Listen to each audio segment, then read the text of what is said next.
Okay. Well, thank you to the organizers for inviting me here. Vielen Dank an die Organisatoren für die Einladung hierher. And we have a little bit of time this evening just to think about how our lives are structured, particularly the relationship between suffering and our potential as human beings. Und heute Abend haben wir ein wenig Zeit darüber nachzudenken, wie die Struktur unseres Lebens so ist und insbesondere über die Beziehung nachzudenken zwischen einerseits der Erfahrung des Leidens in unserem Leben, andererseits dem menschlichen Potenzial, das wir in uns tragen. Suffering is something which there's a lot of consideration of in the general field of Buddhism. Nun, Leiden ist natürlich etwas, was eine Menge Beachtung findet in dem, sozusagen im Buddhismus im Allgemeinen. And in this short period of time, I'll try to open up some different reflections on both the nature of suffering and why we find ourselves in that suffering according to different Buddhist points of view. Und in dieser wenigen Zeit, die uns jetzt zur Verfügung steht, wird James versuchen, einige verschiedene Bereiche sozusagen anzusprechen, zu eröffnen, darüber oder hinsichtlich dessen, warum wir uns überhaupt in dieser Erfahrung des Leidens in diesem Leben wiederfinden. Generally speaking, in the various levels of practice in Tibetan Buddhism, each level can be thought about in terms of a view, a meditation, a way of being in the world, a way of activity, and a result. Allgemein gesprochen können die verschiedenen Ebenen und Praxisweisen des tibetischen Buddhismus betrachtet werden in Hinsicht einer vierfachen Einteilung, nämlich die der Sichtweise, die der Meditation, die der Handlungsweise oder der Art und Weise, wie wir in der Welt sind und bezüglich des Resultats dieser drei vorangehenden. And before we do a meditation, it's very important to have an understanding of what the worldview out of which the meditation arises, how it is and how it functions. Und insbesondere, wenn wir daran gehen, Meditation zu praktizieren, ist es sehr wichtig, zunächst einmal ein klares Verständnis davon zu haben, was eigentlich die Sichtweise ist bezüglich dessen, wie Meditation funktioniert und wie Erfahrung der Meditation aufkommt. For example, nowadays many people want to calm their mind. Heutzutage möchten viele Menschen zum Beispiel einfach ihren Geist beruhigen. And that starts from an assumption that you have a mind which can be calmed. Und das beginnt natürlich mit einer Annahme, dass wir über einen Geist verfügen, der zu beruhigen wäre. And secondly, that you have any capacity to be in charge of your mind. Und natürlich zweitens auch, dass wir überhaupt eine Befähigung oder über eine Möglichkeit verfügen, gewissermaßen über diesen Geist Kontrolle auszuüben. Generally speaking, our ordinary conscious self is like the tail of the dog. Aber allgemein gesprochen ist unser gewöhnliches, bewusstes Selbst so etwas wie der Hundeschwanz, der sprichwörtliche. The tail is wagged by the dog. The tail doesn't wag the dog. Sozusagen, dieser Schwanz wird von dem Hund bewegt und es ist nicht so, dass der Schwanz den Hund bewegt. Our ordinary sense of self appears to be in control. Our ego likes to fantasize that it knows who we are and what we're doing and why we do what we do. Und unser gewöhnliches Empfinden des Selbst ist auch so ähnlich wie dieser Hundeschwanz und es mag sehr gerne diese Fantasie haben, dass es in Kontrolle dessen ist, was wir tun und dass es genau das tut, was es tun möchte. But even in our Western culture, as Sigmund Freud has set out, there are many dimensions of experience which are not conscious and yet which have a very powerful impact, often a directing impact on how we experience ourselves and the world around us. Aber sogar in unserer westlichen Kultur hat Sigmund Freud gezeigt, dass es viele Dimensionen der Erfahrung des Seins gibt, die nicht einen Hinweis auf die Verfügungsgewalt darüber für uns zeigen, sondern die durchaus mächtige Erfahrungen, wie wir die Welt erfahren und das, was um uns herum passiert, darstellen, über die wir keine Kontrolle haben. Generally speaking, in Buddhism, the most basic and important view is that suffering arises from ignorance and attachment. Allgemein gesprochen kann man sagen, dass die grundlegende Sichtweise des Buddhismus die ist, dass die Erfahrung des Leidens entsteht aus dem Zustand von Unwissenheit, Ignoranz und von Festhalten. Ignorance is essentially an ongoing process of ignoring a great deal of what is going on. Und Unwissenheit, oder hier in diesem Fall auch zutreffend als Ignoranz bezeichnet, ist tatsächlich ein fortlaufender Prozess, in dem wir fortlaufend wählen, Dinge, die vor sich gehen, zu ignorieren, nicht zur Kenntnis zu nehmen. It's a form of selective attention on the basis of which we reaffirm our familiar habitual assumptions and ignore any evidence which would contradict them. Man könnte sagen, das ist eine Art selektiver Aufmerksamkeit, die so funktioniert, dass sie dazu dient, gewisse gewohnheitsmäßige Annahmen über die Natur der Wirklichkeit zu bestätigen und andere Dinge, die diesen gewohnheitsmäßigen Annahmen widersprechen würden, einfach auszublenden.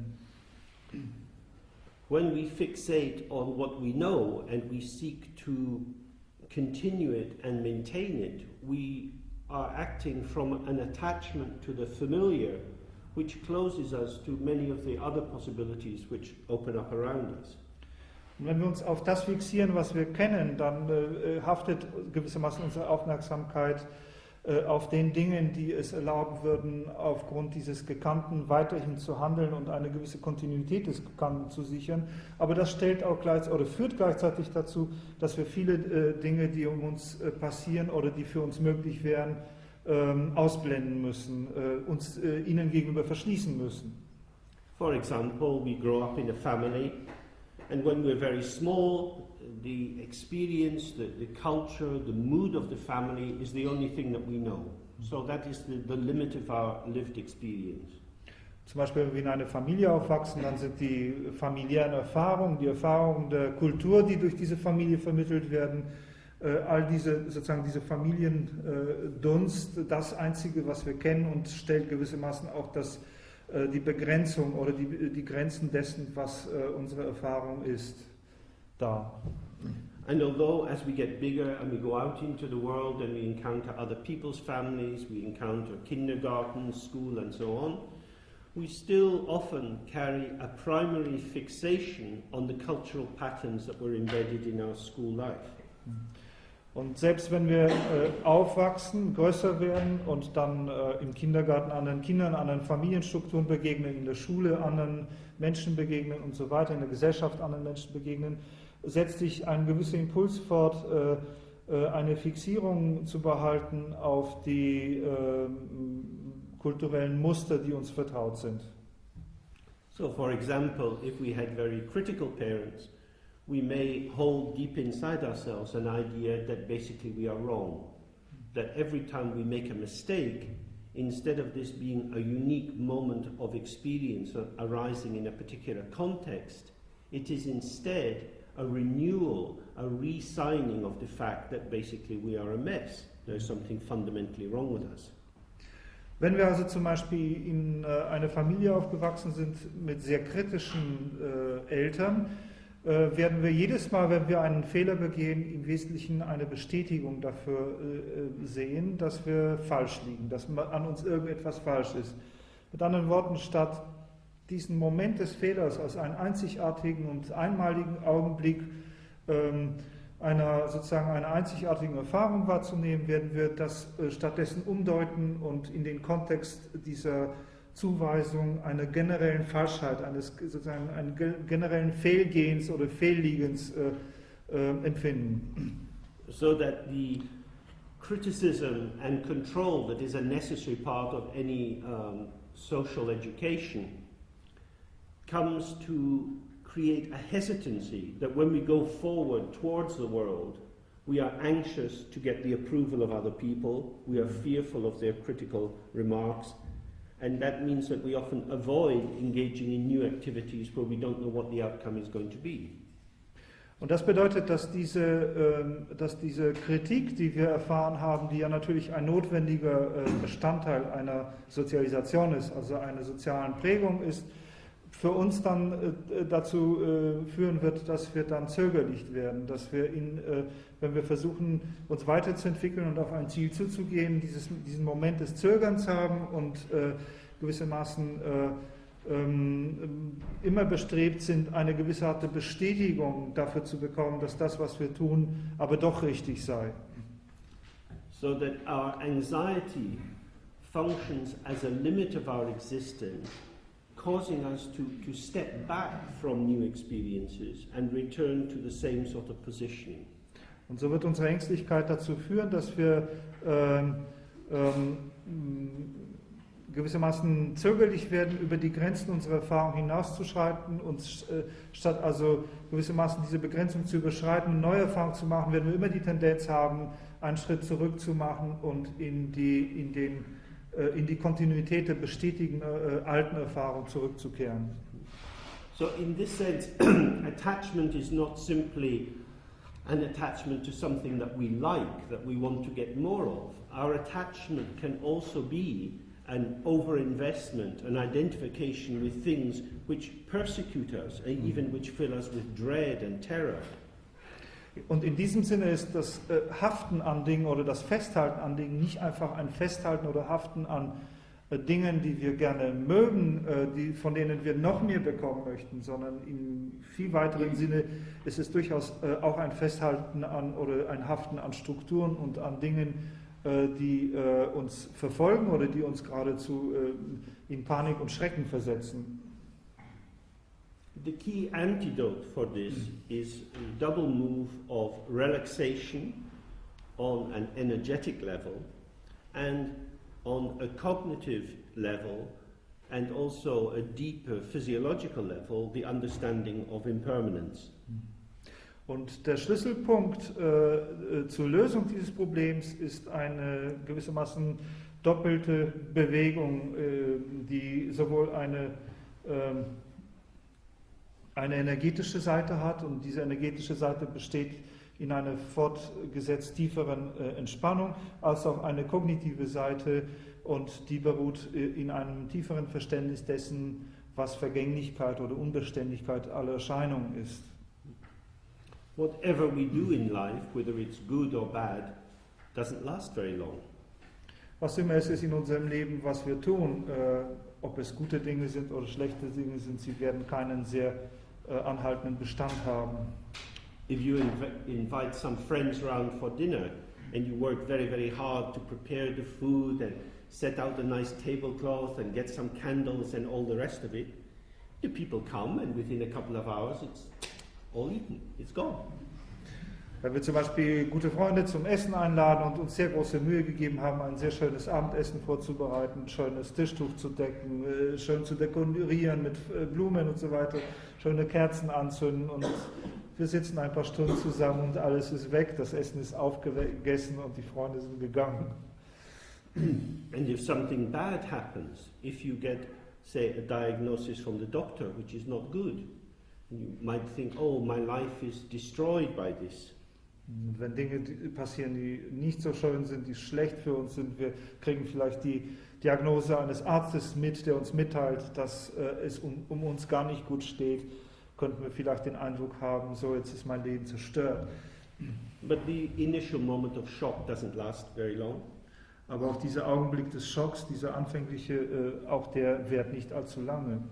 You start to tell other people, you hear their comments, you start to develop a relationship with your new illness, whatever it is. Wir beginnen mit anderen zu sprechen, ihnen diese Mitteilungen zu machen, was mit uns ist. Wir beginnen gewissermaßen auch eine Beziehung zu dem, was wir unsere Krankheit nennen, zu entwickeln. And if one can relax and stay with one's potentiality, with the creativity, which is the natural quality of the mind, no matter what the situation is, there are many things which can be done. Wenn wir aber in der Lage sind zu entspannen und im Kontakt mit unserer Kreativität, mit dem Potenzial unseres Geistes, die eine eingeborene Qualität dieses Geistes ist, zu bleiben, dann werden wir feststellen, dass wir immer noch sehr viele Dinge tun können, ganz gleich, was die Situation sei. But if we reify, if we turn the event and the one who experiences the event ourselves into a thing, then everything starts to freeze and to close down. folgen wir aber der Tendenz zu verdinglichen, das heißt alles, was um uns herum ist, also die Erfahrung um uns herum und uns selbst als Dinge zu betrachten, dann ist es so, als würden wir alles erstarren lassen, einfrieren lassen und die Zahl der Möglichkeiten wird sehr eng. So in Buddhist texts, when they talk about ignorance, they mean the slippage away from an integration in the ongoing flow of experience, in which the experiencer is always open and unconstrained, and the flow of experience is particular and moving on, impermanent. Wenn wir also im Buddhismus von Unwissenheit, Ignoranz sprechen, dann meinen wir ein Abrutschen weg von der Integration des Flusses der Erfahrung mit demjenigen, der diese Erfahrung macht, sozusagen die Integration der einzigartigen augenblicklichen Erfahrung mit demjenigen, der sie gerade hat. And in that process we act towards ourselves as if we were a thing. Und in diesem Prozess des Wegrutschens beginnen wir so zu handeln, als wären wir ein Ding. So very often we have an internal conversation in which we might say to ourselves that I'm stupid, God, why did I do that? Und sehr oft äußert sich das, dass wir vielleicht einen inneren Dialog mit uns selbst führen und vielleicht sagen, oh, bin ich dumm, warum habe ich das jetzt getan? In which it's as if we have split ourselves into two parts. One, the energized part, carries the quality of judgment and truth, and the other, the disempowered part, carries the quality of fixity and shame. It gets nailed down.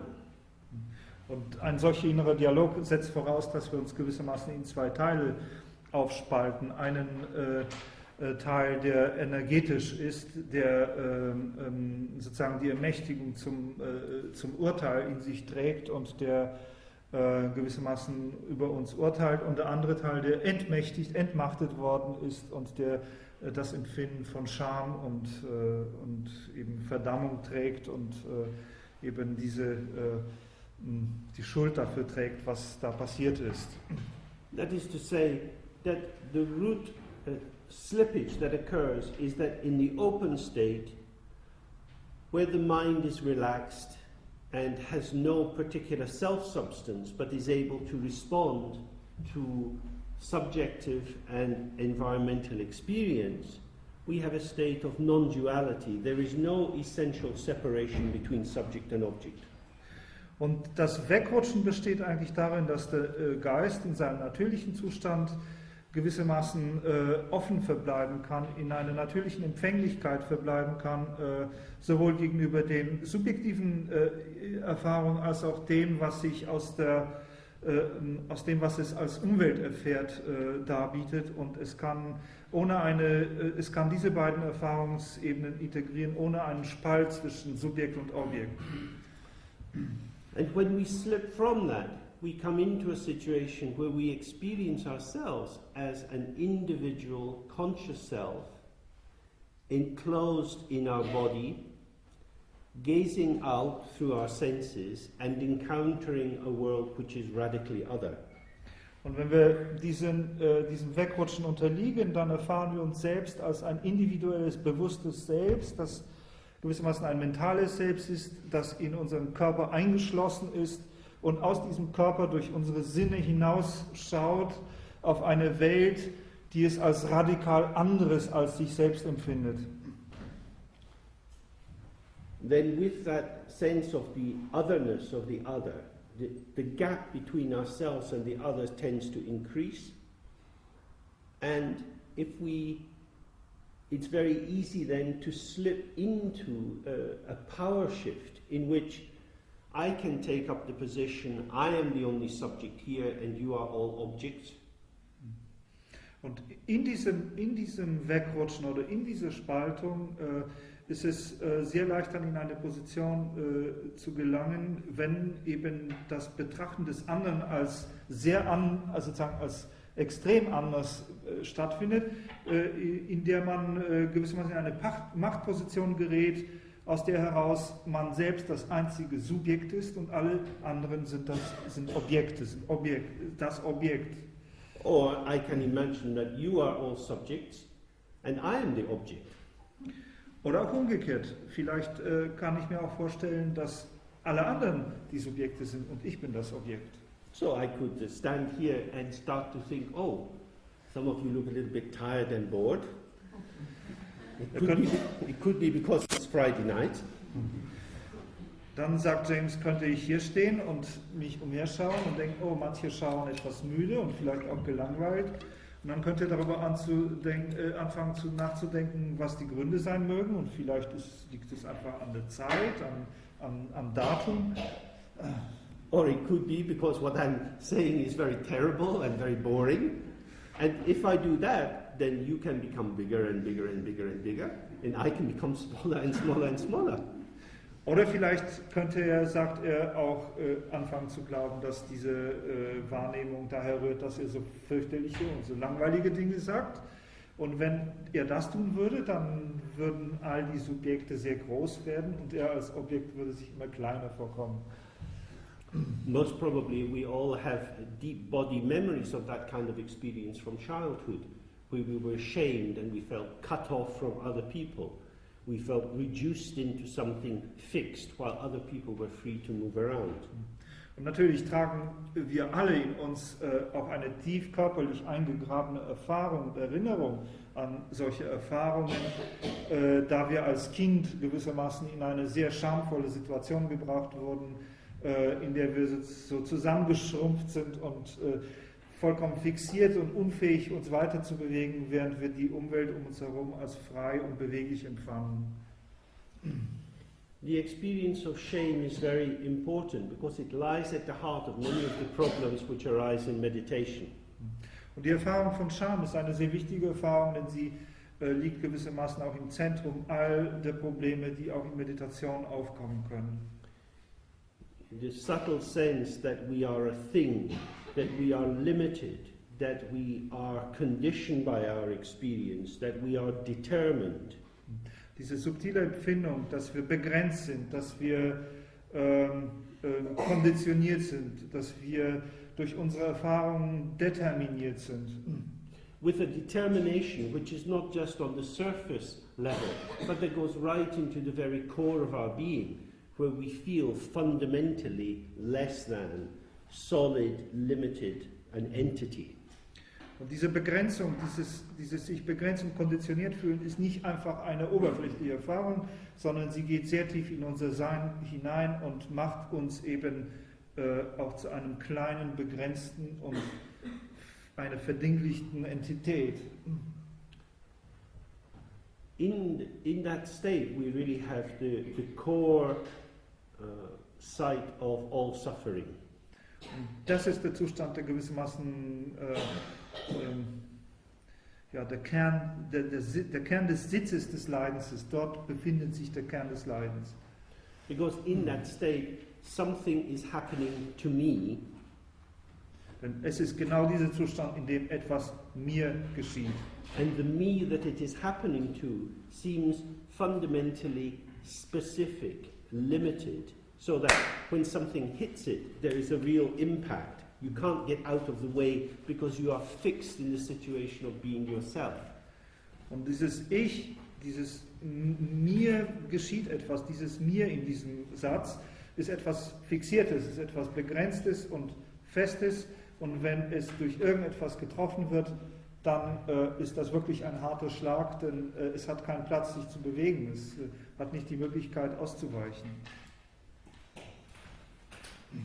So this deep sense of being a thing is usually covered around and emphasized by narratives which have developed on top of it. Und diese tief verwurzelte Empfindung von Begrenztheit und von Verdinktheit wird getragen durch eine ganze Menge innere Geschichten, innere Erzählungen, die fortgesetzt gesponnen werden. So, the fundamental thing is I exist, I am me, I am I, me, myself. Das Grundlegende hier ist die Empfindung, ich existiere, ich bin ich ich bin ich selbst.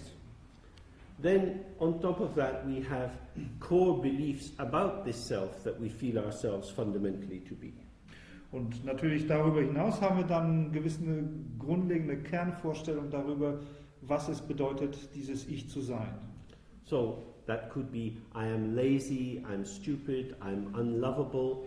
It can also be positive things. I'm always happy, I'm healthy. Und diese Kernvorstellungen über sich selbst könnten verschiedener Art sein. Das könnten natürlich solche Sätze sein wie ich bin faul, ich bin dumm, ich bin nicht liebenswürdig oder nicht liebenswert. Es könnten aber auch Vorstellungen sein, die sozusagen eine positive Farbe haben, wie mir geht es immer gut, ich bin gesund. But now having secured a territory and a self-identity which seems to exist and continue through time, it now comes into relationship with an environment full of many factors which don't fit in with this sense of self we have created for ourselves. Nun, wir haben hier ein Territorium abgesteckt und dieses abgesteckte Territorium scheint für uns zunächst einmal eine Art Existenz zu haben, und zwar eine Existenz auch in Zeit, als etwas ganz klar Abgegrenztes. Aber nun um dieses Territorium herum befinden sich viele andere Dinge und es eignen sich viele andere Dinge und die scheinen da irgendwie dieses Spiel nicht richtig mitzuspielen. Sie passen nicht so richtig dazu oder nicht hinein. So, when we come into circumstances which we can't change and we can't control, but which put this narrative resting on our felt sense of really existing, when they put that into question, anxiety arises again.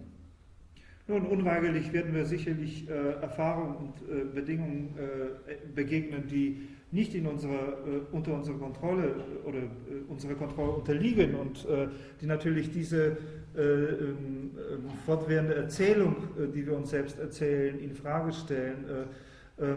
Und dieses Infragestelltsein, unsere Annahme eines fortwährend und selbstständig existierenden Selbst verursacht dann natürlich eine tiefe Angst. And from that position, being perturbed, being upset by what is going on, our most common adaptation, particularly in Western European culture, is to move into control over the environment, to try to gain power which allows us to mold what is around us in order to stabilize it and make it the kind of world that we want to live in. Und wenn wir erstmal diese Irritation begegnen, diesem Aufgebrachtsein über diesen Widerspruch dessen, was uns begegnet mit unserer eigenen Version, dann ist die gewöhnliche Reaktion, insbesondere in unserem Kulturkreis, in unserem westlichen Kulturkreis, ist der Versuch, eine Machtposition gegenüber diesen Dingen aufzubauen oder aufbauen zu wollen und zu versuchen, sie wieder unter Kontrolle zu bringen. One of the basic teachings from the Buddha is that of dependent co-origination, which means that each phenomena that we experience arises in relation to many, many other phenomena around it.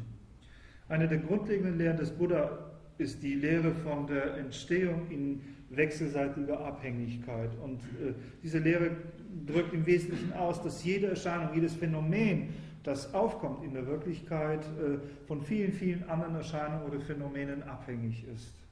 That is to say, there are no self-existing phenomena. Oder anders gesprochen, es gibt keine Erscheinungen oder Phänomene, die aus sich selbst heraus existieren. This building arises because of particular historical circumstances that says the idea of a university is a good thing. Zum Beispiel dieses Gebäude, in dem wir uns hier befinden, entstand aufgrund gewisser historischer Bedingungen, die dazu geführt haben, dass eine Vorstellung entwickelt wurde, dass eine Universität zu bauen eine gute Sache sei. And our little meeting here this evening arises due to particular shifts in the culture of Western Europe, of Germany, university culture as well, because 50, 60 years ago we wouldn't have been having a meeting like this. Und auch die Tatsache, dass wir uns hier treffen können, drückt wiederum gewisse Verschiebungen in der westlichen Kultur im Allgemeinen aus, aber auch Verschiebungen in der Universitätskultur, insbesondere heutzutage, denn es ist ganz sicher so, dass wir vor 60 Jahren keine solche Veranstaltung an einer Universität gehabt hätten. So we may come thinking, oh, I'm quite interested in Buddhism, I wonder what this will be about. Und vielleicht sind wir hierher gekommen und haben gedacht, ich bin ziemlich am Buddhismus interessiert und ich frage mich, wovon es denn eigentlich handelt. And that may feel like it's something coming up from inside oneself. It's, yes, I'm interested in that.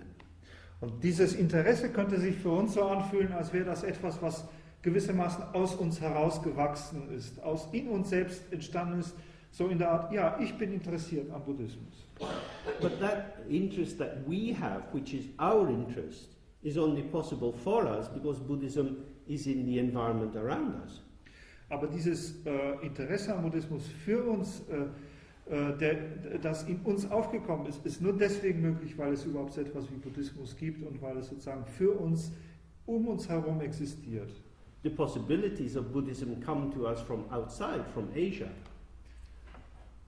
Nämlich die Möglichkeit, dass der Buddhismus zu uns aus Asien von draußen gekommen ist. And they come into us and start to live inside us, and then we think, oh, that's me, I am a Buddhist, or I'm interested in Buddhism. Und dann kommen diese Möglichkeiten in uns und dann denken wir, dass wir das selbst sind, dass ich bin interessiert am Buddhismus. So actually, on an interactive level, we are being formed by the ongoing process whereby we accept, we take in, or we reject things which are coming at us all the time from the environment. Man könnte sagen, auf einer mehr interaktiven Ebene sind wir durch einen fortwährend vor sich gehenden Prozess einer Beeinflussung durch Dinge geformt, die von außen kommen und mit denen wir uns dann im Sinne einer Akzeptanz oder Ablehnung dann auseinandersetzen. And of course, whether you choose to accept something or reject it, that is always a response after the fact. Natürlich, ob wir uns entscheiden, etwas zu akzeptieren oder abzulehnen, ist immer eine Reaktion, die gewissermaßen schon nach dem Faktum stattfindet. That is to say, the world presents itself before our response. Oder mit anderen Worten, die Welt hat sich selbst schon dargeboten, bevor unsere Reaktion gekommen ist. So what we think of as our personal agency, our capacity to move into the world as somebody who makes decisions, is often just a narcissistic fantasy that prevents us from recognizing just how puppet-like we are.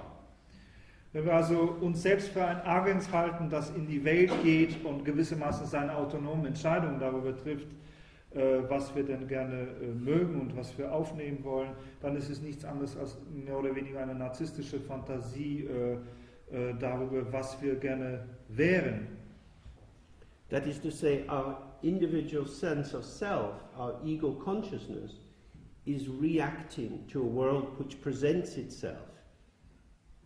And in that adaptation, we are being molded by the events, by being forced to respond to them.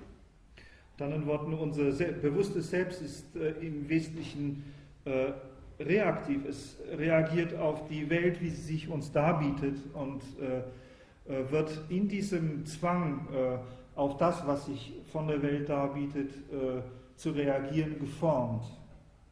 This is why control is a bit of a fantasy. Und das ist der Grund dafür, was die Vorstellung von Kontrolle, Beherrschung ein wenig eine Fantasie ist. Because the things that we try to control are not existing just in themselves, but are connected with many, many other things. Weil die Dinge, von denen wir das Bestreben haben, sie unter unsere Kontrolle zu bringen, auch wiederum nicht eigenständig in und aus sich selbst heraus existieren, sondern wiederum von vielen, vielen anderen Dingen abhängig sind. So we might think, well, we all know that the world ecological situation is not very good. It would be a very good idea if America was to agree to the Kyoto Protocol, so this is what we should push for. Ja.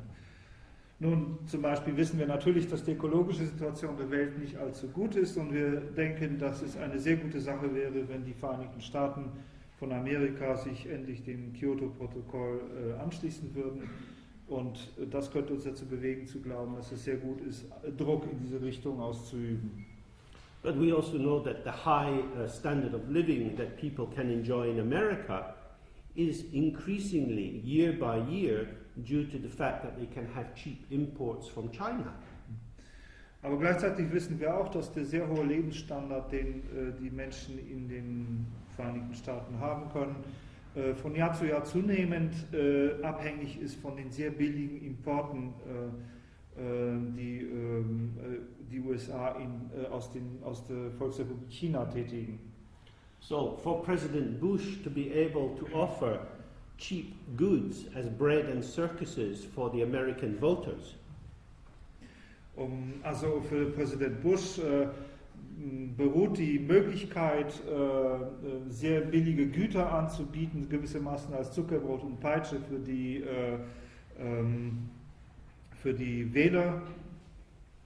they need to have an ongoing supply of cheap imports from China, especially increasingly sophisticated imports. And in order for that to occur, there has to be more industrialization in China, and in order for that to happen quickly and cheaply, you mustn't have any control over the production of carbon pollutants into the atmosphere. Damit das aber passieren kann, damit diese billigen Güter angeboten werden können, sind die USA natürlich auf diese billigen Importe aus der Volksrepublik China angewiesen und insbesondere auf die hochtechnologischen Güter, die aus diesem Land kommen. Und damit das stattfinden kann, muss China natürlich schnell und groß industrialisieren, und zwar in einer Art und Weise, die keine Rücksicht darauf nimmt, ob es einen Kohlenmonoxidausstoß in die Atmosphäre gibt, der die ökologische Situation verschlechtert. So the interdependence of all phenomena means that acting to simplify a situation is difficult, because everything you impact will have reverberations in many other areas that one doesn't even know of yet. Und diese wechselseitige Abhängigkeit aller Erscheinungen führt dazu, dass jede vereinfachende Lösung, also die Idee, man könne gewissermaßen einen Faktor ändern und das würde das Problem lösen, ein Problem aufwirft. Denn der Versuch, einen bestimmten Faktor zu beeinflussen, erzeugt viele Echos in viele verschiedene Richtungen, beeinflusst viele andere Phänomene und Erscheinungen auf eine Weise, die zu kontrollieren uns nicht in unserer Macht steht.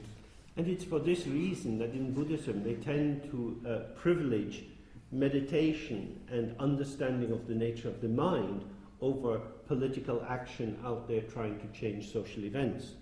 Und darin liegt vielleicht der Grund, dass im Buddhismus die Frage der Meditation und der Entwicklung eines tiefen Verständnisses der Funktionsweise des Geistes privilegiert wird oder bevorzugt wird vor der Frage von einem politischen Handeln, das versucht, auf einzelne politische Ereignisse Einfluss zu nehmen. It's not that it's wrong to act in the world. It's just that the interplay of things is so complicated. Our minds, particularly when they're clouded over with prejudice and selfish interests, find it very difficult to make sense of them. Das will nicht heißen, dass es generell sinnlos ist, in der Welt zu handeln, sondern es drückt lediglich aus, dass die Dinge außerordentlich kompliziert und komplex sind und dass wir insbesondere, wenn unser Geist benebelt, zugedeckt ist, bewölkt ist mit Vorurteilen und falschen Annahmen über die Natur der Wirklichkeit, dass dieser Geist es schwer haben wird, wirklich ein zutreffendes Urteil über die Wirklichkeit zu treffen. For example, there is a story of Dzogchen, the first king of Tibet to become a Buddhist. Es gibt da zum Beispiel eine Geschichte von dem ersten tibetischen König, der eine Beziehung zum Buddhismus hatte, der hieß Dzogchen. When he started to study the Buddhist teachings, particularly teachings on compassion, he was very moved by the suffering of many of the people in his country. Als er anfing, die buddhistischen Lehren zu studieren und insbesondere auch die Lehren über das Mitgefühl im Buddhismus zu studieren, war sehr bewegt und hat also sehr großes Mitgefühl mit den Menschen in seinem Land gehabt. And he thought, well, this is terrible. Some people are very rich and some people are very poor. Surely we should all have the same and then we can work together more easily. Und er war so weit bewegt, dass er dachte, es ist ja wirklich schrecklich, dieser Zustand. Hier gibt es sehr arme Leute und sehr reiche Leute und sicherlich wäre es viel besser, wenn alle eigentlich gleich viel hätten. Und auf der Basis dieser ökonomischen Gleichheit könnte man dann sehr gut zusammenarbeiten. So he issued a decree that everyone should bring all their possessions into one central place. Und er ließ ein Dekret, wonach jeder sein gesamtes Eigentum an einen bestimmten Ort, einen zentralen Ort bringen sollte.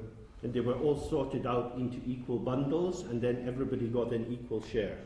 Und sie wurden sozusagen dann alle in eine gleichartige Zusammenstellung zusammensortiert und dann kriegte jeder die gleiche Portion von allen. But after a year, he found out that again some people were rich and some people were poor. Nach einem Jahr schon aber fand er heraus, dass manche Leute wieder arm waren und manche Leute waren wieder reich. So then he thought, oh, maybe it takes people a bit of time to get used to this. We'll do it again. Und dann hat er sich gedacht, naja, das liegt wahrscheinlich daran, dass die Leute einfach mehr Zeit brauchen, um sich an diese Idee zu gewöhnen. Wir machen es nochmal. But by the end of the year, again, some people were rich and some were poor. Aber auch nach der Wiederholung, nach einem Jahr, waren wieder einige reich und einige arm. He tried it a third time.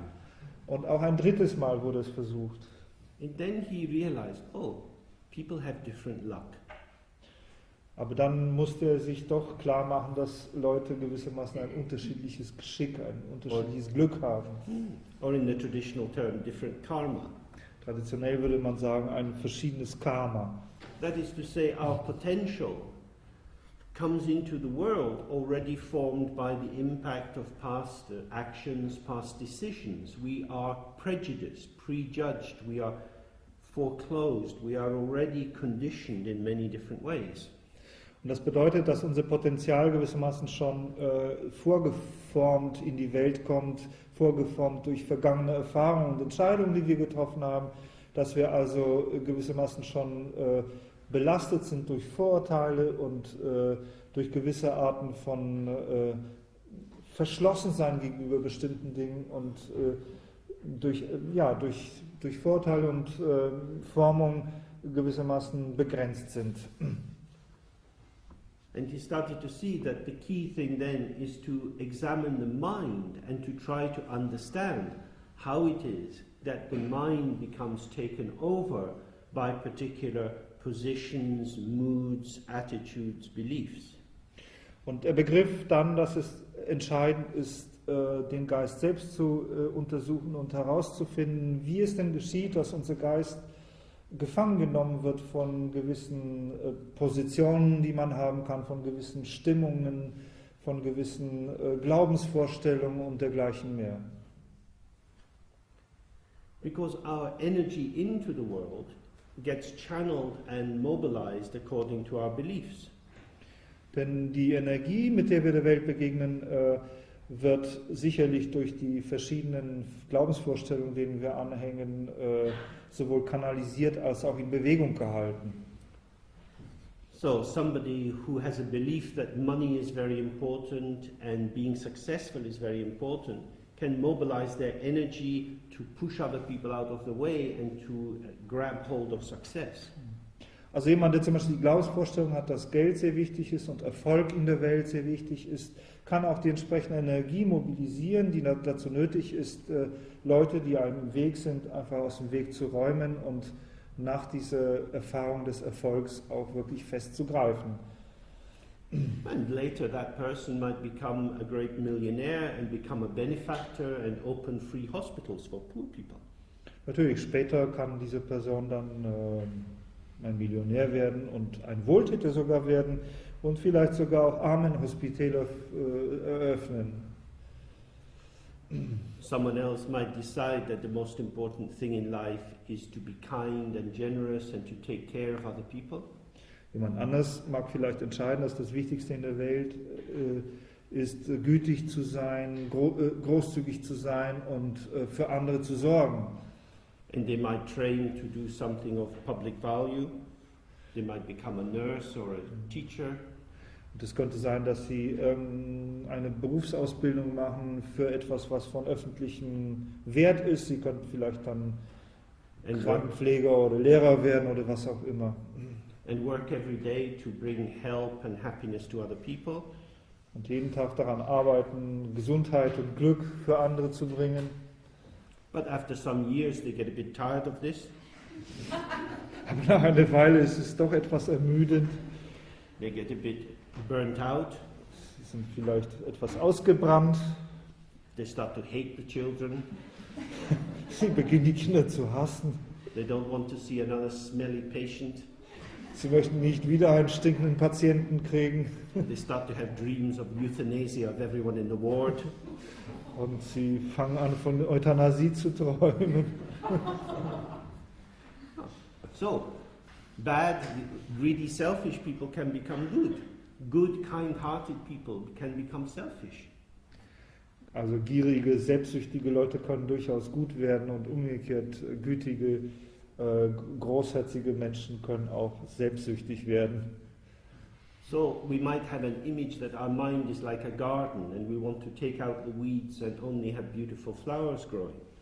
Wir könnten vielleicht dem Bild anhängen, dass unser Geist so wie ein Garten ist und wir vielleicht nur das Unkraut zu pflücken brauchen und schon wachsen nur die schönen Blumen. But flowers are impermanent. Aber auch die Blumen sind vergänglich. And the seasons change.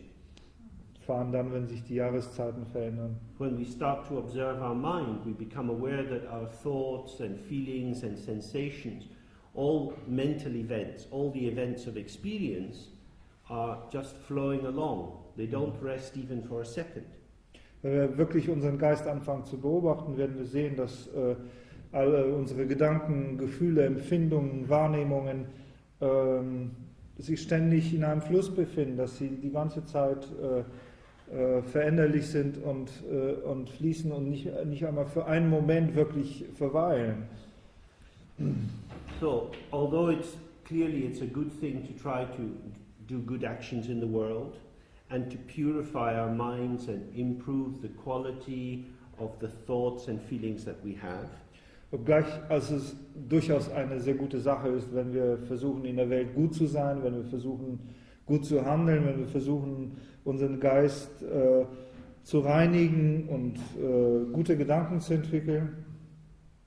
Neither of these strategies can bring us to a place of profound contentment and satisfaction. Keine von diesen Strategien kann uns aber wirklich an den Ort bringen von einer tiefen Zufriedenheit und Befriedigtheit. Because they are both based on our awareness resting on something, whether it's an external phenomena, a social project that we're trying to build up, or an internal set of phenomena, the quality of thoughts, the kindness that we can feel inside ourselves, and so on. Und das liegt daran, dass sie alle gewissermaßen auf etwas anderem beruhen. Und zwar sei es auf äußeren Erscheinungen, Phänomenen wie sozialen Projekten, Vorhaben nach außen hin, oder aber auch auf inneren Phänomenen, wie zum Beispiel auf bestimmten Qualitäten oder Inhalten von Gedanken, die wir haben. The key thing is to start to recognize the nature of our own existence, the nature of our mind. Das Entscheidende aber ist zu beginnen, die Natur der eigenen Existenz, die Natur unseres eigenen Geistes zu erkennen. In the course of a day, we all have many different experiences. Wenn der Tag so verläuft, haben wir sicherlich viele verschiedene Erfahrungen. Some that make us feel happy, some that make us feel sad. Manche davon machen uns glücklich, andere wiederum traurig. Some that make us feel good about ourselves, some that make us feel bad about ourselves. Manche dieser Erfahrungen vermitteln uns das Gefühl, dass wir gut sind, andere Erfahrungen lassen uns etwas schlecht über uns selbst fühlen. But who is the one who is having these experiences? Wer aber macht diese Erfahrungen? Of course, the immediate answer is, I am having them. Natürlich, die unmittelbare Antwort ist, ich habe diese Erfahrung. So who is this one who calls himself I? Wer aber ist derjenige, der sich selbst als Ich bezeichnet? I is like a screen, a mist, a waterfall. Dieses Ich ist wie ein Schirm oder wie ein Dunst oder wie ein Wasserfall. It seems to establish something, but when we look at it, we can't find out what it is. Es scheint etwas zu begründen, etwas zu etablieren, aber wenn wir genau hinschauen, können wir nichts finden. Because if we say, in the morning I was a bit sad, but then I met a friend at lunch, and in the afternoon I felt quite happy. Wir könnten zum Beispiel sagen, am Morgen war ich ziemlich traurig, aber dann habe ich einen guten Freund getroffen und am Mittagessen waren wir zusammen, dann war ich sehr glücklich. I was sad, and then I was happy. Ich war traurig und dann war ich glücklich. So that would indicate that this I is some kind of vessel, that you can fill it up with sad, then you pour out the sad, then you fill it up with happy. Das würde vielleicht darauf hinweisen, dass dieses Ich wie ein Gefäß ist, das man einerseits mit Traurigem füllen kann, es ausschütten kann, mit Glücklichem füllen kann. Of course, we can only fill the cup if it's empty. Aber ein Gefäß können wir nur füllen, wenn es leer ist. So maybe the very capacity, the very basis for us being happy and then sad and then happy again is the fact that the I is neither happy nor sad, but is open and empty. Also ist vielleicht die Basis überhaupt für die Möglichkeit der Erfahrung dessen, dass ich zuerst glücklich sein konnte, dann wieder traurig und dann wieder glücklich, dass dieses Ich keines von diesen Qualitäten inhärent besitzt, sondern nur eine offene und leere Qualität hat, die das zulässt. And what blocks us to this understanding that it is open and empty is the felt sense that I exist as a thing. I'm me. And when we say me, it feels, oh, this is something kind of solid. I've always been me. What else will I be? I'm not going to be you, I'm me. Und was verhindert es, dass wir diese offene, leere Qualität erfahren können? Es ist diese Wahrnehmung, diese gelebte Empfindung dessen, dass dieses Ich ein festes Ding ist, etwas Dingliches, etwas Festes ist. Etwas, wovon wir sagen können, natürlich, ich bin schon immer ich gewesen, ich bin ja nicht du, du bist etwas anderes als ich. Diese Empfindung ist es. So, the question of who is this I is at the heart of all Buddhist meditation practice. Also genau diese Frage zu untersuchen, wer ist dieses Ich, liegt am Herzen, ist der Kern jeglicher buddhistischer Meditationspraxis. In the most basic form of meditation practice, we calm the mind by focusing the attention on a simple object, usually an external object. In der allergrundlegendsten Form buddhistischer Meditation starten wir damit, dass wir unseren Geist zunächst einmal beruhigen, indem wir ihn auf ein Objekt ausrichten. Und im Allgemeinen ist das irgendein äußeres Objekt. When we do this, we experience that, say for example, I'm focusing on the breath moving up and down over my nostrils. Wenn wir das tun, dann könnte es sein, dass wir das tun, indem wir zum Beispiel uns auf die Ein- und Ausbewegung des Atems konzentrieren, die durch unsere Nasenflügel spürbar ist. My attention is on the flow of the breath, and then suddenly it goes off. I get caught up in some thoughts or feelings that are going on. Das heißt, meine Aufmerksamkeit ruht zunächst einmal einfach auf dem Atem, aber dann könnte es sein, dass wir uns völlig in etwas anderem gefangen fühlen, dass wir sozusagen mit völlig anderen Gedanken fortgetragen wurden.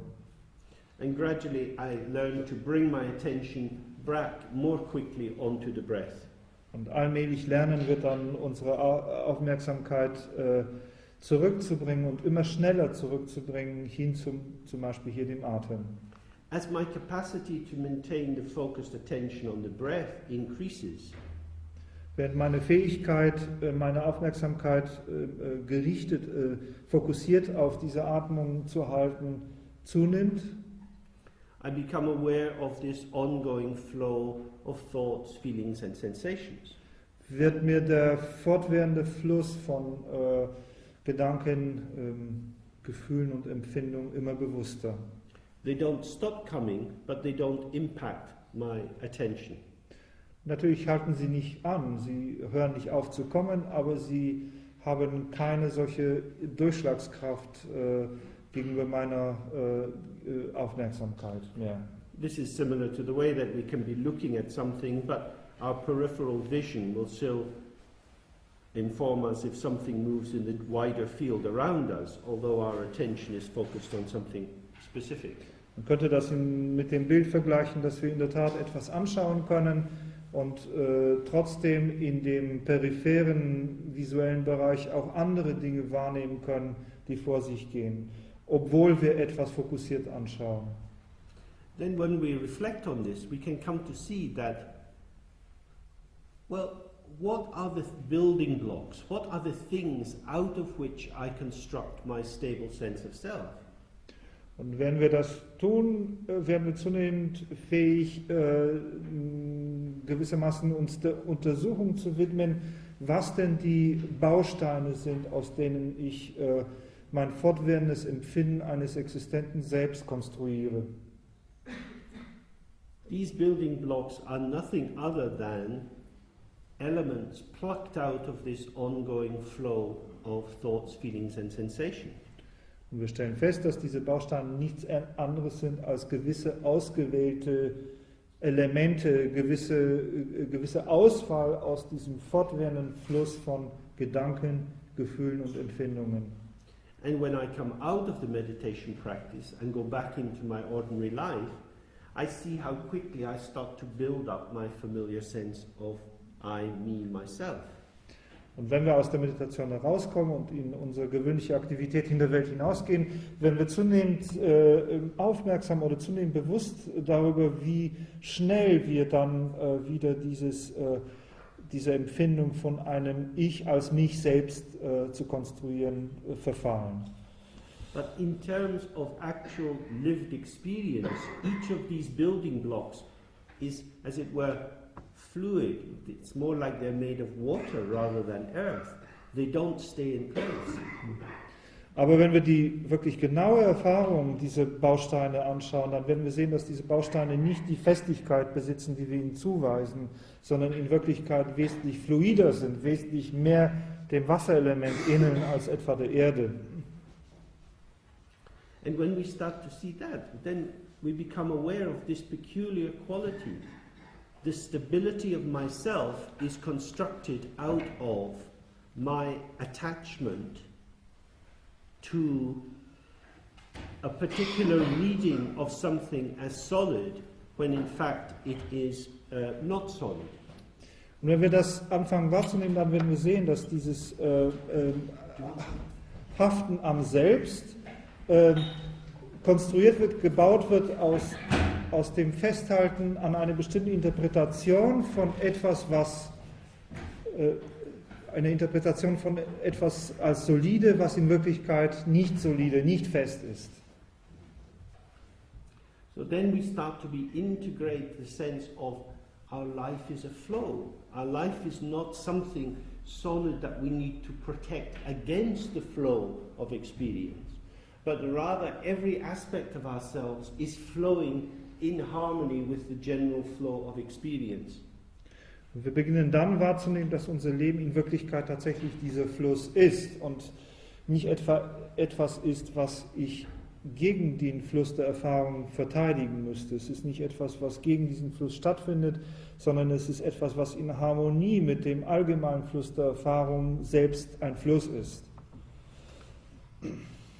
This is the basis for understanding that although there is nothing solid that we can grasp onto, yet experience manifests moment by moment in forms which are familiar. The familiarity of forms is an energetic quality rather than a reified solid quality. Und das führt dazu, dass wir die Erfahrung beginnen zu haben, dass die Dinge, die sich manifestieren, keineswegs, obwohl sie nichts Festes sind, nichts sind, was wir verdinglichen sind, keineswegs eine Konkretheit entbehren, sondern in der Tat Formen sind, die durchaus gewohnt sein können, die aber gewissermaßen einfach Manifestationen oder Erscheinungen sind, die Moment für Moment aufkommen und nicht eine verdinglichte Qualität haben, sondern tatsächlich einem ständigen Fluss der Veränderung unterworfen sind. So here we have some whitish wall and these old blackboards. when we use words like white wall, blackboard, we condition our gaze to see something which is there. And if you look away and then you look back after 5 minutes, you'll still see, indeed, there is a white wall and some blackboards. Hier finden wir zum Beispiel etwas vor, was wir gewöhnlicherweise als eine weiße Wand und als eine dunkle Kreidetafel bezeichnen würden. Und das ist eine bestimmte Art der Sichtweise oder des Blickens, die uns dazu konditioniert, eine fortwährende Existenz dieser Dinge zu sichern. Mit anderen Worten, wenn wir für 5 Minuten nicht hinschauen und dann aber wieder hinschauen, dann sind wir so konditioniert, dass wir sofort erkennen, es ist immer noch die weiße Wand da und immer noch die schwarze Tafel. But actually, of course, when the gaze is resting, what one has is not really anything at all. What one is an integrated experience, the co-emergence of your awareness and whatever this is. And as you allow language to drop, the living, vibrant immediacy of what is here is experienced as an integrated flow of subject and object.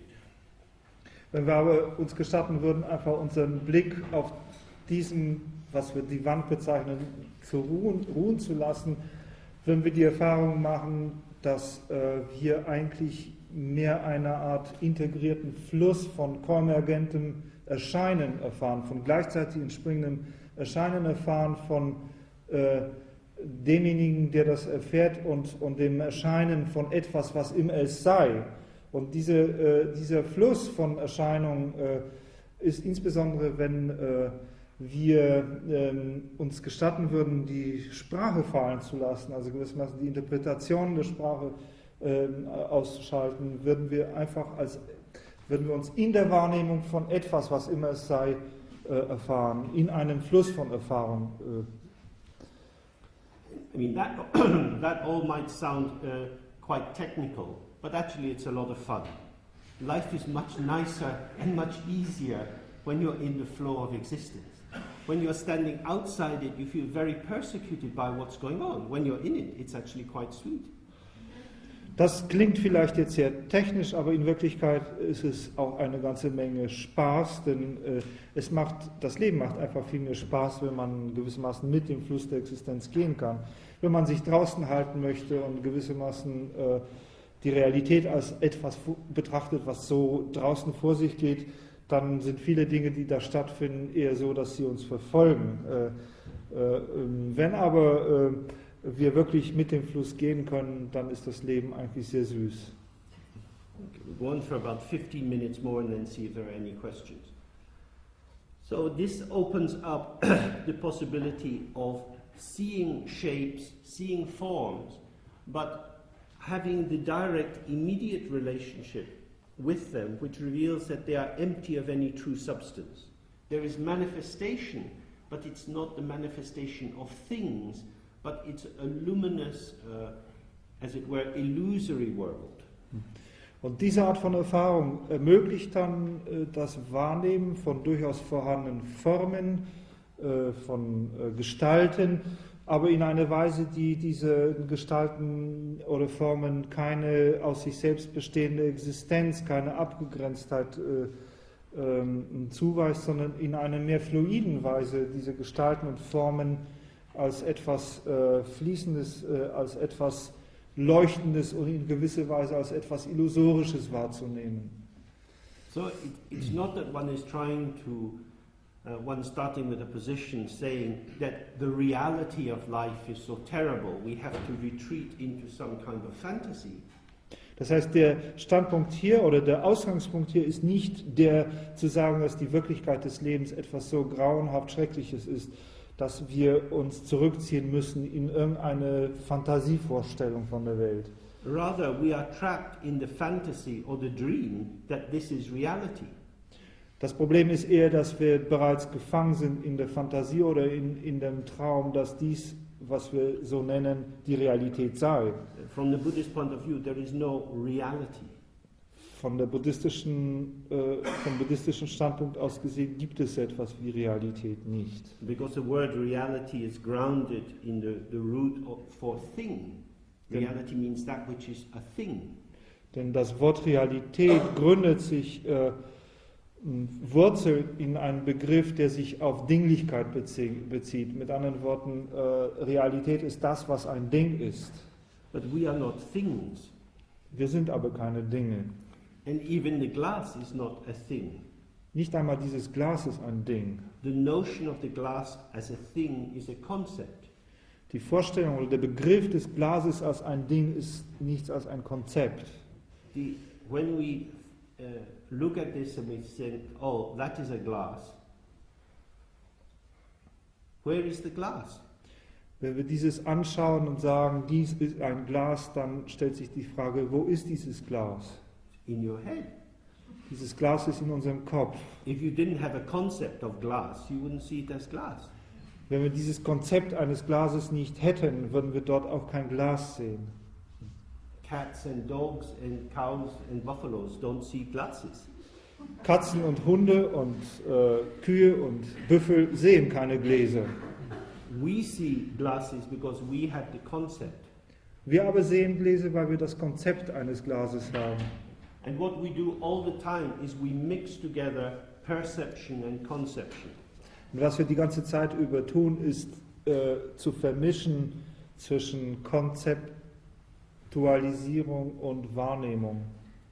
So we think we are seeing something outside, just what is there, but of course we are taking the light, the sense data, the immediacy of lived experience and cooking it up with our own concepts, which we are so habituated to that we're not even aware that we're doing this. Wenn wir also dieses Glas anschauen, pflegen wir zu interpretieren, dass wir ein Glas sehen, dass sozusagen das Glas zu uns kommt. Was wir aber in Wirklichkeit tun, ist etwas, was wir wahrnehmen, zu nehmen und es aufzukochen mit Hilfe aller möglichen Konzepte und Begriffe, über die wir gewohnheitsmäßig und die sind sehr tief verwurzelt, diese Gewohnheiten, verfügen. Und erst durch diese Vermischung kochen wir dieses Konzept eines Glases auf. So this is why in the practice of Tantra, which in Tibetan Buddhism is very important, one spends a lot of time imagining worlds, mandalas, deities, either external to oneself or oneself as the deity or deities inside oneself. Und das ist auch der Grund, warum im tibetischen Buddhismus, insbesondere in seiner tantrischen Praxis, man eine ganze Menge Zeit damit verbringt, zu visualisieren, Mandalas zu visualisieren, sozusagen Welten zu visualisieren, Gottheiten zu visualisieren, verschiedene Weisen, entweder äußerlich oder vielleicht uns selbst als eine solche Gottheit oder vielleicht als Gottheiten, die in uns selbst vorhanden sind. Because through that practice we seek to really understand the inseparability of the unborn nature of the one who is having the experience and the open dimension in which it is occurring and the continuity, the flow of experience manifesting moment by moment. Denn durch diese fortwährende Wiederholung der Praxis der Visualisierung versuchen wir die Untrennbarkeit der offenen Dimension, sozusagen der offenen Natur von uns selbst und der offenen Dimension, in der die Erscheinungen auftreten und dem sozusagen von Moment zu Moment fließenden Erscheinen von konkreten Formen, diese Untrennbarkeit zu erkennen.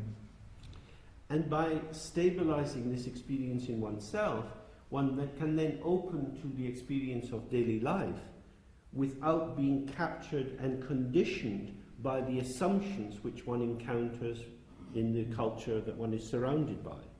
Und indem man diese Art von Erfahrung für sich selbst stabilisiert, ist man dann auch in der Lage, in unsere alltäglichen Erfahrungen, unsere Begegnung mit der Welt, den Dingen, wie sie sich uns darbieten, so zu begegnen, dass man sie als einen Fluss von Wahrnehmung erfährt, der nicht die Macht hat, uns zu konditionieren und gewissermaßen so zu formen, dass es die Art und Weise prägt, wie wir dieser Welt begegnen. And in this way we come directly to see that suffering arises through being captured by and even created from concepts.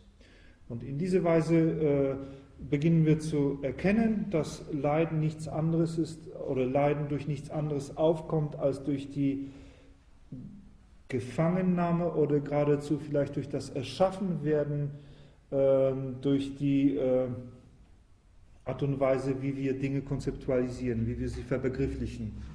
Of course, if you do the meditation, it doesn't mean that you don't suffer at all. Natürlich bedeutet, wenn wir Meditation praktizieren, das nicht, dass wir kein Leiden mehr erfahren. If there is ice on the road and you slip and you hurt your leg is going to hurt. Wenn die Straße vereist ist und wir ausrutschen und hinfallen und unser Bein verletzen, dann wird unser Bein immer noch wehtun. That is to say, some sensation is there, you're not anesthetized. Mit anderen Worten, es gibt immer noch Empfindungen, wir unterliegen nicht einer Narkose. However, who is having the sensation? Wer aber hat die Erfahrung oder die Empfindung?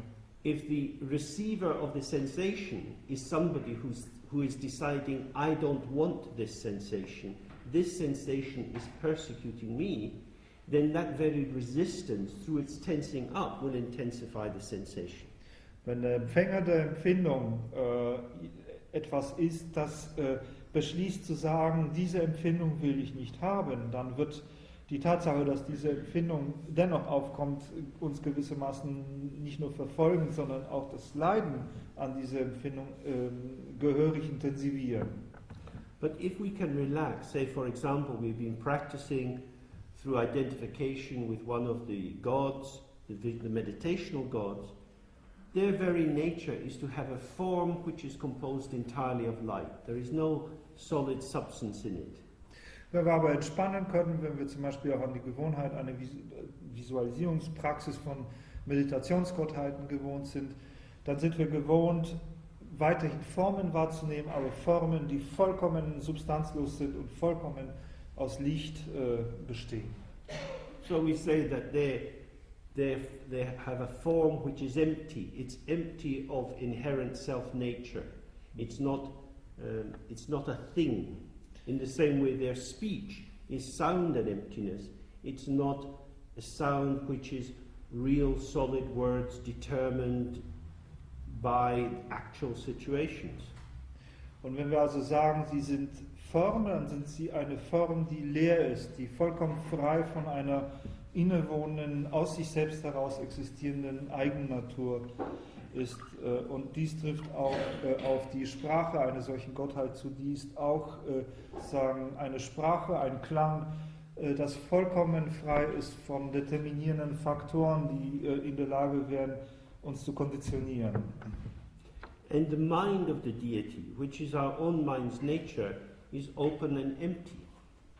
Und auch der Geist der Gottheit, welche in Wirklichkeit auch unser Geist in seiner wahren Natur ist ein offener und leerer Geist. An emptiness which has great potentiality. Und das ist eine Leerheit, die ein sehr großes Potenzial in sich trägt. Like a theatre stage on which many different dramas can be staged. Wie eine Theaterbühne, auf der viele verschiedene Dramen inszeniert werden können. But usually we experience our mind in terms of the sets, the theatre sets or the furniture which is on the set.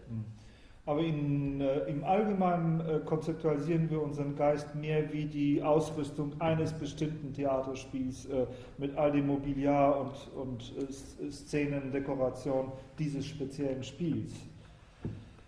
So part of the function of the meditation is to do a very deep spring cleaning, to throw out all the old furniture. Ein wichtiger Aspekt der Meditation ist also gewissermaßen eine sehr, sehr gründliche Frühjahrsreinigung vorzunehmen und all das alte stinkende Mobiliar rauszuwerfen. Then we see, oh, this is the room, this is the stage. Und dann können wir erkennen, hier ist der Raum, hier ist die Bühne. Then the furniture, the theatre set comes back in, the play goes on. Dann kann natürlich die Dekoration, das Möblement des Theaterstückes wieder hineingetragen werden und das Spiel kann weitergehen. But now we experience that the furniture is not definitive of ourselves.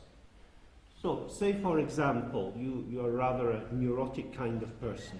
Dann aber erfahren wir, dass dass die Ausstattung, dass die Dekoration nicht dasjenige ist, das uns selbst definiert oder bestimmt. Also angenommen, wir würden von uns selbst feststellen, wir wären eine eher ziemlich neurotische Person. Neurotic people are very nice. Also neurotische Leute sind sehr nett. They give me all the money I get. As a psychotherapist, I love neurotic people. Also die sind sehr nett, weil sie James all das Geld geben, was er verdient. Und als Psychotherapeut liebt er natürlich neurotische Leute. Don't hide your neurosis. Bitte versteckt eure Neurosen. Bring it out. Enjoy it. Bringt sie raus und genießt sie. But what is a neurosis except a habitual attachment to particular ways of thinking? Aber was ist denn eine Neurose am Ende mehr als ein gewohnheitsmäßiges Festhalten an bestimmten Denkmustern? And this, of course, will have emotional and somatic corollaries. Natürlich denken hier in dem Sinne, dass es selbstverständlich auch emotionale und somatische, also körperliche Folgeerscheinungen haben wird. When we are in that neurotic state, when we are thinking, I can't do this, or I'm very stupid, Wenn wir in einem solchen neurotischen Zustand sind und vielleicht dann denken, ich kann etwas Bestimmtes nicht tun oder ich bin sehr dumm, don't worry too much. sollten wir uns nicht allzu sehr sorgen. Every house has to have some kind of furniture in it. Jedes Haus hat irgendeine Ausrüstung, irgendeine Möblierung. Rich people can go to very fancy furniture stores and they can pay thousands and thousands of euros for a nice chair. Reiche Leute können natürlich in ein sehr exklusives Möbelhaus gehen und Tausende von Euros auch nur für einen einzigen Stuhl ausgeben. Poor people go to IKEA. Ärmere Leute gehen zu Ikea. If your karma has furnished your mind by IKEA, don't worry. Wenn unser Karma unseren Geist mit Ikea-Möbeln möbliert hat, wozu sich sorgen? If your mind is full of crap, sit on it, be comfortable. Wenn unser Geist voller Plunder ist, warum sich nicht hinsetzen und sich wohlfühlen? I mean this very seriously. If you have a tendency to depression, what is this depression? It's something that fills your mental space. Und das meint James durchaus nicht als einen Witz, sondern sehr ernst. Wenn wir zum Beispiel gerade etwas wie Depression erfahren, dann könnten wir uns fragen, was ist das? Was ist die Depression? Das ist dasjenige, was unseren Raum gerade ausfüllt. If we recognize the spaciousness of the mind, then even when the depression comes into that space, we recognize the space is still there. Space is not displaced by the depression. Space permeates the depression. And if we recognize that, we recognize the emptiness of the depression, and in that moment, its persecutory quality greatly diminishes.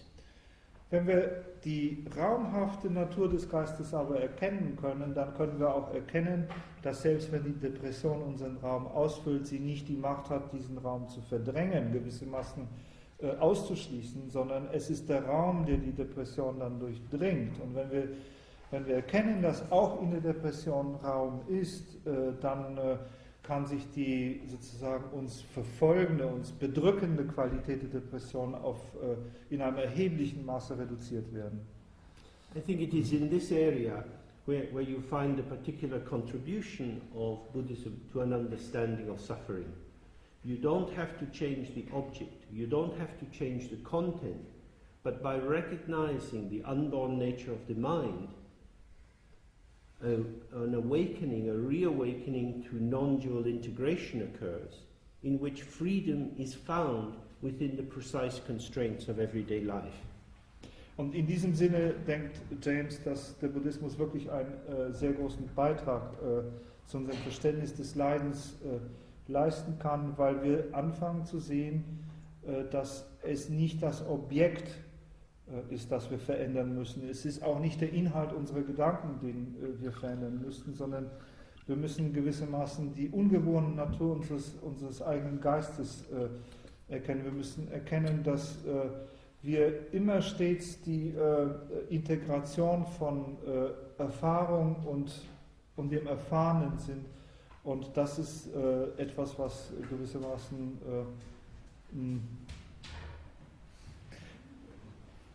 was die eigentliche Lösung des Problems ist, sagt mir darum gerade. Okay, so now 9:30. See if you have any questions. Jetzt ist 9:30 und vielleicht Zeit für Fragen.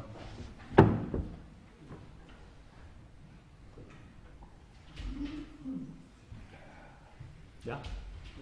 Mehrere Fragen. Also, wenn wir davon ausgehen, dass das Ich eigentlich nur ein Konstrukt ist von unserem Denken, also unserer Geistestätigkeit, von unseren Wahrnehmungen, die wir halt so definieren und haben, und dass wir halt daraus das nehmen, was wir halt irgendwie so passend finden und als Selbstbild, wenn das Ich dann zusammenbauen. Wenn wir das jetzt betrachten, zum Beispiel mit diesem Karma, ich meine, man sagt ja, dass jeder Mensch so irgendwie so eine Art von Prägung hat, die vielleicht ihn beeinflusst. Von früheren Bedingungen, wie auch immer, und da bei manchen Leuten mehr Glück und andere Leute weniger Glück haben, dann frage ich mich, wenn es dieses Ich eigentlich gar nicht gibt, gibt es dann überhaupt einen Träger von Karma? Mit anderen Worten, kann Karma überhaupt wirklich existieren, wenn es kein Ich gibt? Oder ist Karma dann auch nur eine Art von Konstrukt, was man vielleicht deshalb, wenn man bestimmte Erfahrungen halt festhält oder bestimmte Erfahrungen vielleicht durch Widerstand oder sowas stärkt, dass die erst einen überhaupt erdrücken können, dass Karma in dem Sinne eigentlich gar nicht wirklich existiert, sondern nur Gewohnheit ist.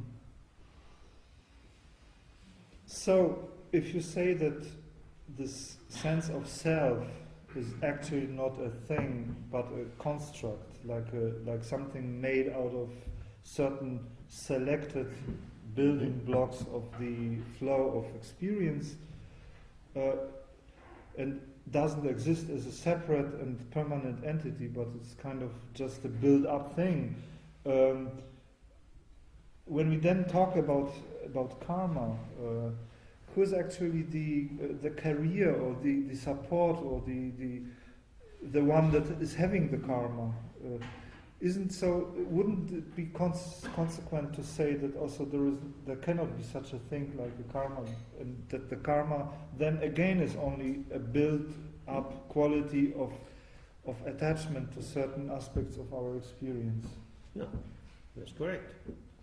Ja, das ist richtig. In Tibetan, the word for karma is lejumdre. Le means activity, ju means cause, and dre means result. So it means an activity which is a cause having a result.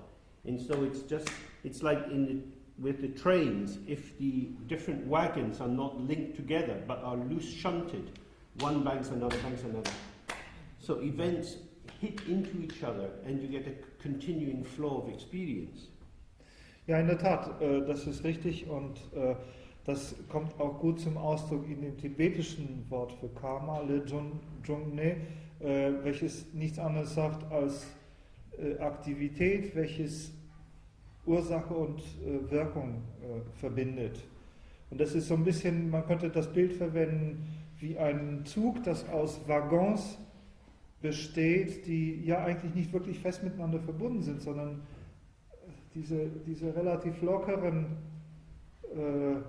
Verbindungen miteinander haben, aber wenn ein Waggon den nächsten stößt, dann bewirkt das so eine Welle von Bewegung, und in der gleichen Weise bewirken unsere Handlungen, sozusagen die stoßen Moment für Moment neue Dinge an und bewirken auch eine Fortsetzung einer solchen Bewegung.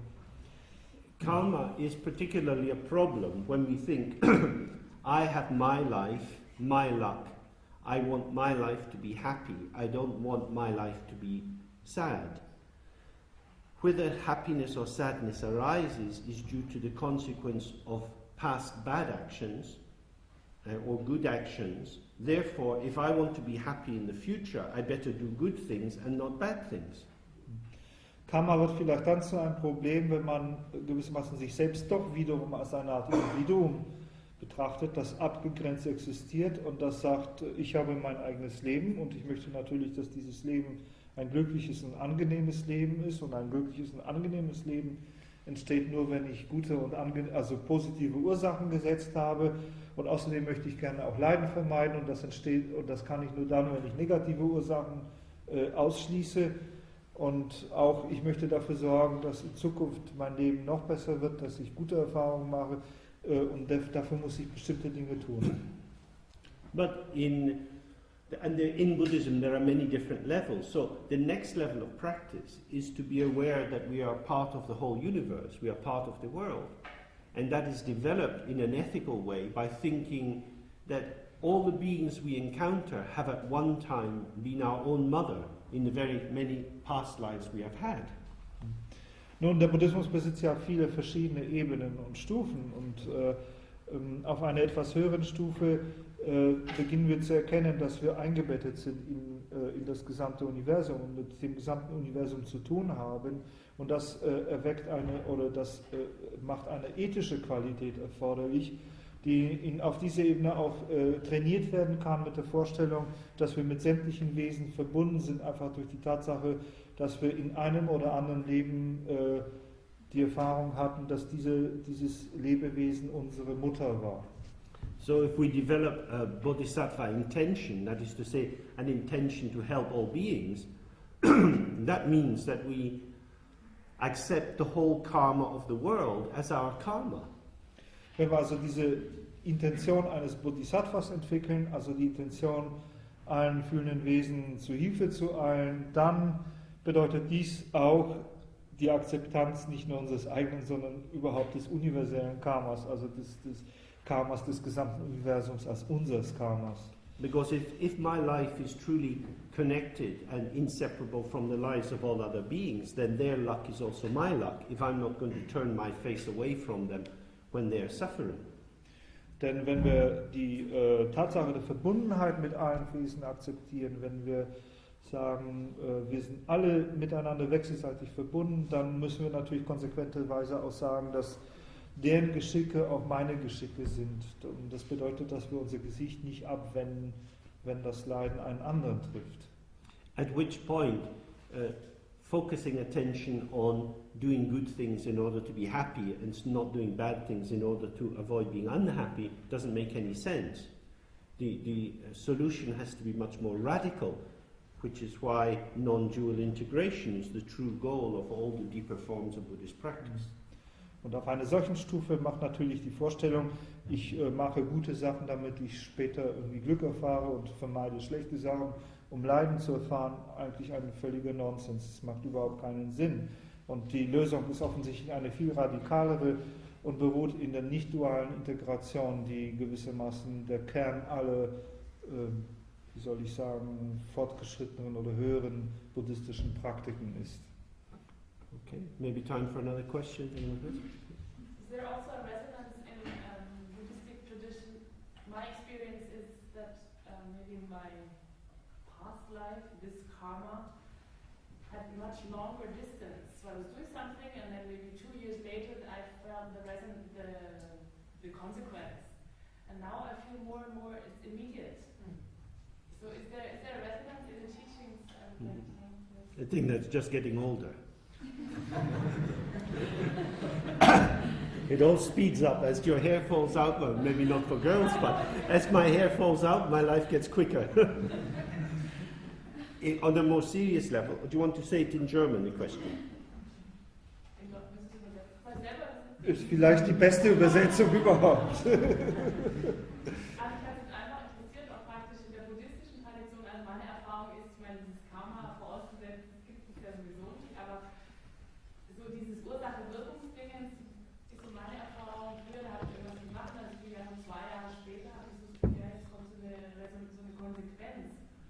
Mir geht es immer mehr so, dass es sofort geschieht.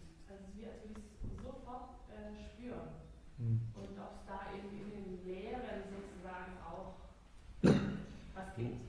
Ja, die Antwort von James auf der scherzhaften Ebene war, dass das einfach an dem voranrückenden Alter ist. Je älter man wird, er sagte, bei Frauen trifft das vielleicht nicht so zu, aber bei Männern fallen dann die Haare aus.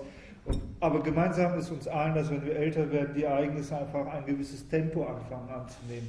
Aber jetzt auch eine ernsthaftere Antwort. I mean,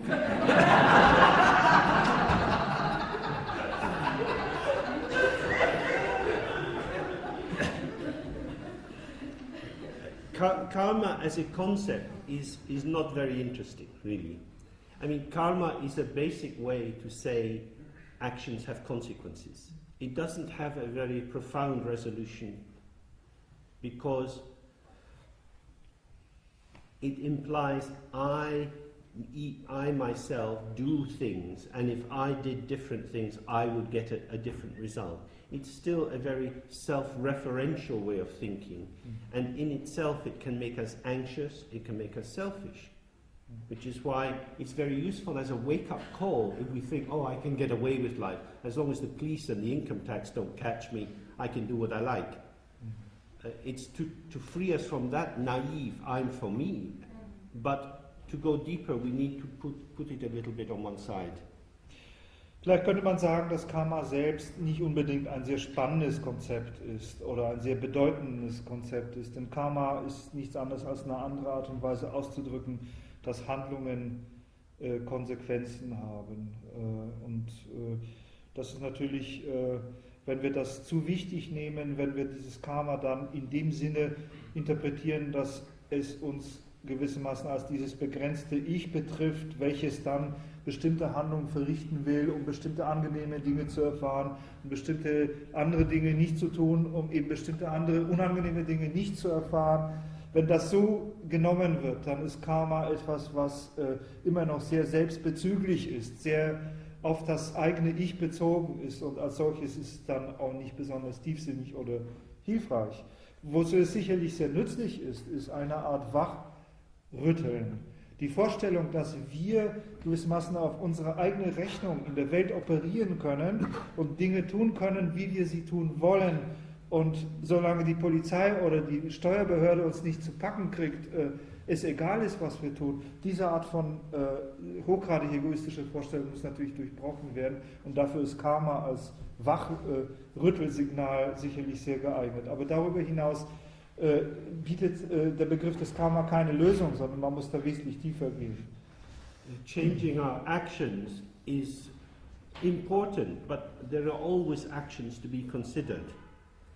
It's like taking the leaves off a huge tree one by one. It takes a very long time. As you take one leaf off, a new bud is coming out. The main thing is to cut the very root that gives rise to our misreading of and intoxication in a dualistic experience. And in order to do that, we have to not look out at activity, but look in and understand how energy arises from this open ground nature. Sagen, der Versuch, einzelne Erfahrungen zu verändern,